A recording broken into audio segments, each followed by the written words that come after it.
মুর্শিদাবাদের ভরতপুর গ্রাম পঞ্চায়েতের উপসমিতির বিরুদ্ধে অনাস্থার হিয়ারিং হয়। অনাস্থার প্রস্তাবকে কেন্দ্র করে রাজনৈতিক পারদ এবার আরও চড়ল।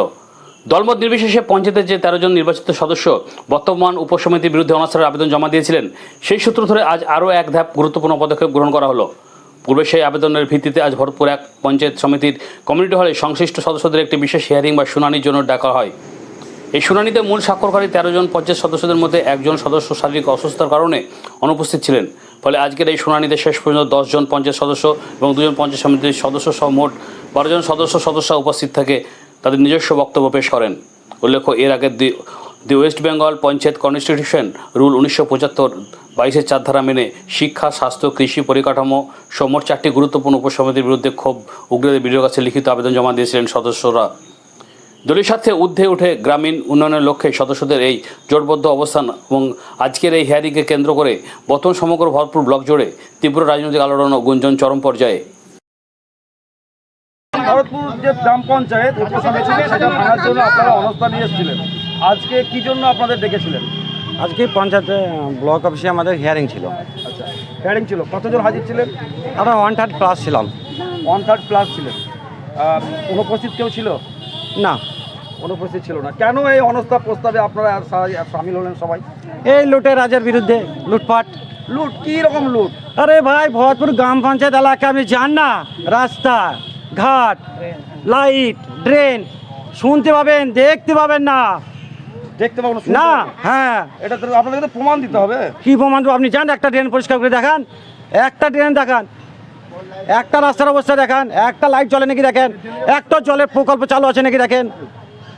বিগত 2 বছর ধরে আপনারা ক্ষমতায় আছেন, কিন্তু এই অভিযোগ আগে কেন আনেননি? আপনি ভুল প্রশ্ন করছেন। সঠিক কোনটা? সঠিক হচ্ছে, আমরা যখন ক্ষমতায় ছিলাম তখন আমরা পঞ্চায়েতের যে টাকাটুকু ছিল সেই টাকাটা স্বচ্ছ ভাবমুক্তি নিয়ে আমরা এলাকায় উন্নয়ন করেছিলাম। সেই উন্নয়নের মধ্যে যদি কোথাও কিছু থাকে সেটা জনসম্মুখে তুলে ধরা হোক আমাদের এগেনস্টে। আপনিও একদিন উপসমিতির কর্মদক্ষ ছিলেন। ছিলাম। তারপরে আপনাকে সরিয়ে দেওয়া হয়েছিল। হ্যাঁ। কেন সরিয়ে দেওয়া হয়েছিল? চুরি করার জন্য। কারা সরিয়ে দিয়েছিল? তৃণমূলরা। তৃণমূলরা? আপনি কি তৃণমূল এসেছিলেন? না, কখনো না। আপনি তৃণমূল ছিলেন না। আপনি তো বিধায়ক হুমায়ুন কবিরের সঙ্গে এই তো কদিন আগে আমি বিধানসভার ভোট করলাম কংগ্রেসের। ভোট করেছেন। তাহলে এই অনাস্থা কি কংগ্রেসের পক্ষ থেকে হচ্ছে? অনাস্থা আমার সর্বদলীয় সমস্ত গ্রাম পঞ্চায়েত মেজরিটি নিয়ে হচ্ছে। আগামী দিনে কি পরিকল্পনা আছে এই উপসমিতি? এলাকার উন্নয়ন হবে ভাই, চুরি হবে না। আমরা কি তৃণমূল কংগ্রেস এক হয়ে গেল? না না না না, এখানে বিজেপির কোনো নেই। এখানে তৃণমূলেরও তো কেউ নেই। তৃণমূলেরও তো কেউ নেই ভাই এখানে। কি নাম আপনার? তৃণমূল সব ঘরে। আপনার নাম কি? আমার নাম উজ্জ্বল শেখ নিশান। কিছু বলার আছে আপনার? যদি কিছু আপনি কোশ্চেন করার উত্তর দেবো। আগামী দিনে কি পরিকল্পনা আছে? পরিকল্পনা স্বচ্ছ ভাবমুক্তি নিয়ে আসতে হবে, চুরি চলবে না। কোন দিকটায় নজর দেবেন আসার পরে? দেখেন, জনগণ যেটাই চাইবে আর সেটা যদি আমাদের সাধ্যের মধ্যে হয়। জনগণের প্রতিনিধি আপনারা কোন দিকে নজর দিতে চাইছেন? আমরা সর্বদা স্বচ্ছতাভাবে উন্নয়ন হবে। জনগণ তো আপনাদেরকে স্বেচ্ছায় ভোট দিয়েছে 100 বার কাজের জন্য। 100 বার। নিজেই বলছেন বিগত দিনে কোনো কাজ হয়নি। না। কোন কাজটা আপনারা আগামী দিনে করতে চাইছেন? আমরা রাস্তা, কোন কাজ হয়নি বলে মনে হচ্ছে আপনার? কোনোটাই হয়নি। অস্বচ্ছতাভাবে হয়েছে, নামে হয়েছে, কাজে হয়নি দাদা। কিন্তু সেটা কি আপনাদের পূরণ করা সম্ভব হবে? 100 বার। ভরতপুর গ্রাম পঞ্চায়েতের যেটা উপসমিতি আপনারা যেটা অনাস্থা নিয়ে এসেছিলেন, আজকে কি বিষয় ছিল? বিষয়টা হচ্ছে যে পঞ্চায়েতের যে কাজকর্ম চলছে সেটার যে স্বচ্ছতা নেই সেটা সবাই আমরা জানি। সেই স্বচ্ছতাটা যাতে ফিরে আসে তার জন্য আমাদের এই যে অনাস্থা প্রস্তাবটা নিয়ে আসা, সেটাই। অনাস্থা প্রস্তাব তো আগেই নিয়ে এসেছিলেন, আজকে কি জন্য ডাকা হয়েছিল আপনাদের? আজকে অ্যাকচুয়ালি যে হচ্ছে আমরা যে 13 জন সই করেছিলাম সেই সইটা যে অথেন্টিকেশন যে আমরা করেছি কিনা সেটা ভেরিফাই করার জন্য আজকে এই ব্লকে ডাকা হয়েছিল। অ্যাকচুয়ালি হিয়ারিং যেটাকে বলছি। কতজন হাজির ছিলেন?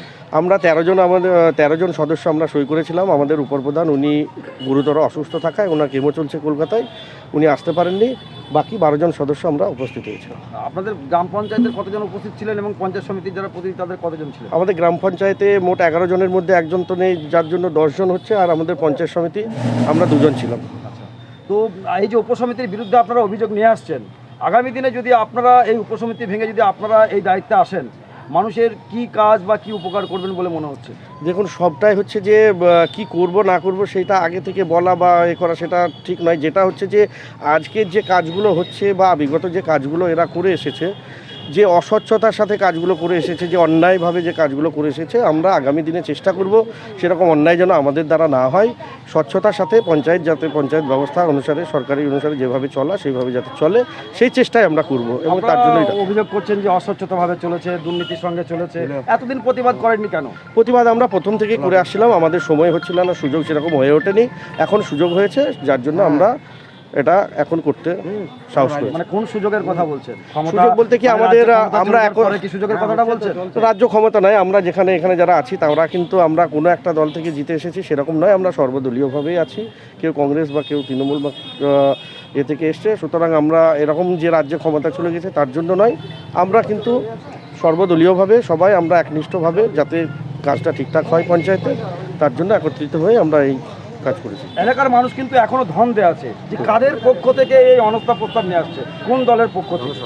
ঠিক, এটা এলাকার মানুষদের মধ্যে এটা হওয়াটাই স্বাভাবিক, কিন্তু আমরা যেটা করছি সেটা হচ্ছে জনস্বার্থে, জনসাধারণদের স্বার্থে। আমরা কোনো দলগতভাবে আমরা এখানে এসে সেই আমরা অনাস্থা প্রস্তাব নিয়ে আসিনি। দলগতভাবে নয়। তাহলে কিভাবে করছেন? আমরা আমাদের যে মেম্বার, আমরা যারা পদাধিকার বলে যারা আমরা মেম্বার মেজরিটি আছে তাদের মধ্যে থেকেই আমরা এটা করেছি। পূর্বে তো আপনারা একই মেম্বার ছিলেন, কেন তখন এই উদ্যোগ আসেনি আপনাদের মাথার মধ্যে? আমাদের একই মেম্বার ছিলাম, কিন্তু সেই সময়ে যারা আমাদের বিপক্ষের যারা মেম্বার ছিল তারা এই অস্বচ্ছভাবে লুটতারাজ করে খাওয়ার জন্য তারা আমাদেরকে সেখান থেকে সরিয়ে দিয়েছিল। এখন আমরা সুযোগ পেয়েছি যাতে আর কি পূর্বের ন্যায় আমাদের যেরকমভাবে চলছিল সেই স্বচ্ছতা ফিরে আসে, তার জন্য আমরাও চেষ্টা করে তাদেরকে সরানোর চেষ্টা করছি। কি নাম?